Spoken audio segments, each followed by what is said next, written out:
The live XCurrent is the thing that they're using most right now, and that's just an alternative for Swift that doesn't even use their coin. So Hugo has asked about the token XRP and whether I think it's a non-compliant security. I've spoken publicly. Yes, I do think it's a non-compliant security. But this will not be resolved just by the Securities and Exchange Commission. It will be resolved by some courts, whether it's appellate courts or the Supreme Court. So what I believe is just that. It's a belief. But why would I say that? I think back to the Howey test. I think they are exchanging XRP. Ripple, the company, is exchanging XRP for something of value. And they're using it right now. They sell it every month. It's in a lockup, it's in an escrow, and they sell XRP every month. Ripple, the company, initially did the Genesis block back in 2013, but kept 80% of the tokens. Now they have about 60% of the token. But they sell it on a continuous bet, 100 million to 200 million or so a month of value. Two, I think it is relying on a common enterprise. I think Ripple, the company, XRP investors are very much relying on Ripple, the company. And that if Ripple, the company, went away, as you noted, there's not much use of XRP. In fact, for the first 3 or 4 years, or 5 years even, there was no use, and then they prototyped something called XRapid. XCurrent, the main product of Ripple, the company, is a messaging and apparently a clever one that's competing with Swift. But XRapid, the prototype, doesn't have a large community right now. So it's highly centralized around Ripple, the company, the development, the node network, the ownership is 55 or 60% owned by them. They're promoting it as such, but it will be settled in.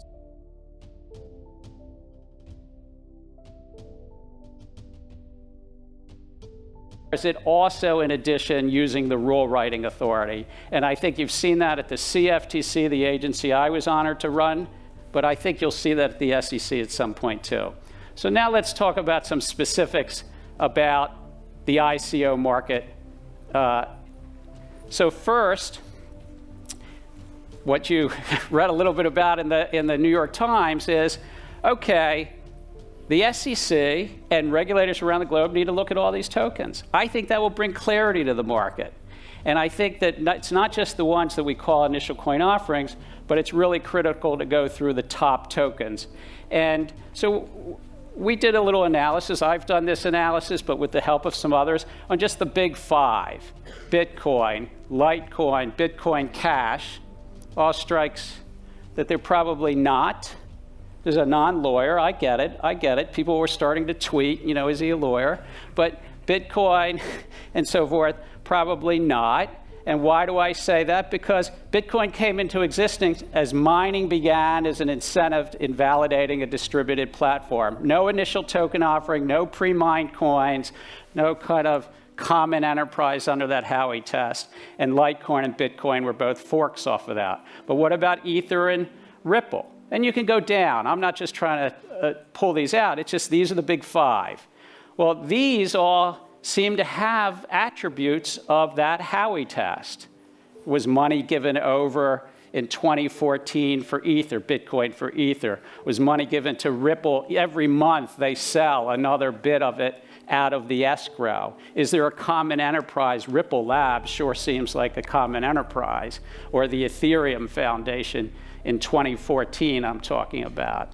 Is it on the expectation of profits? Well, the Ethereum Foundation offering had a 50% appreciation right in the first 42 days written into the offering. And Ripple, even today, links to 16 market makers in XRP. And they're doing a lot to enhance the value of XRP for the benefit of holders of XRP, for the benefit of their own company, because they own 60 or 61% of XRP. And is it on the efforts of others? Well, in the Ripple case, that feels to be the case. Ethereum sort of evolved into something maybe else, but the Ethereum Foundation is still quite central, maybe not as central as Ripple Labs. So I think there's a strong case, but it's not whether I think so. I think there's a worthy public debate about these issues.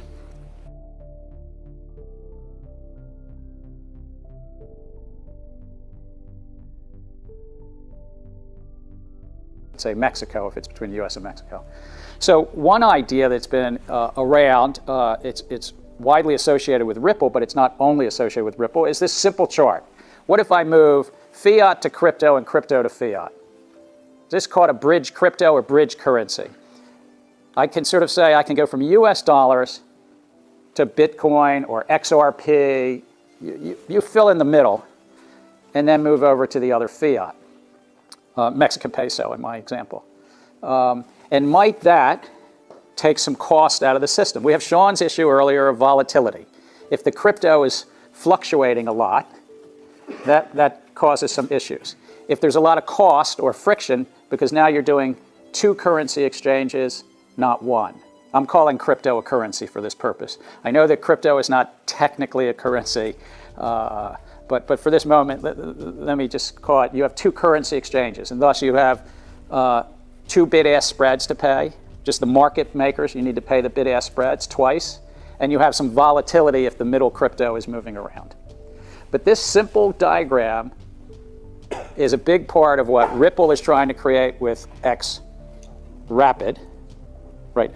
Xcurrent is a messaging app of Ripple's, and it's competing with Swift. And it has some reasonable adoption. A lot of banks are starting to use it. But don't confuse that with another product, which is an interesting product that kind of does this, that goes fiat to crypto, crypto to fiat. So what problem, what pain points would this be solving if it worked in the cross-border?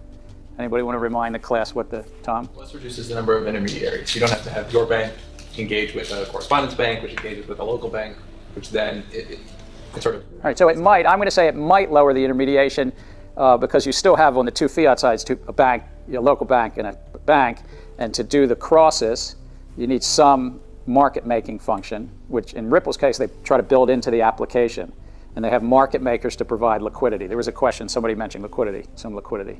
But it might lower the numbers of intermediaries. What else might it do?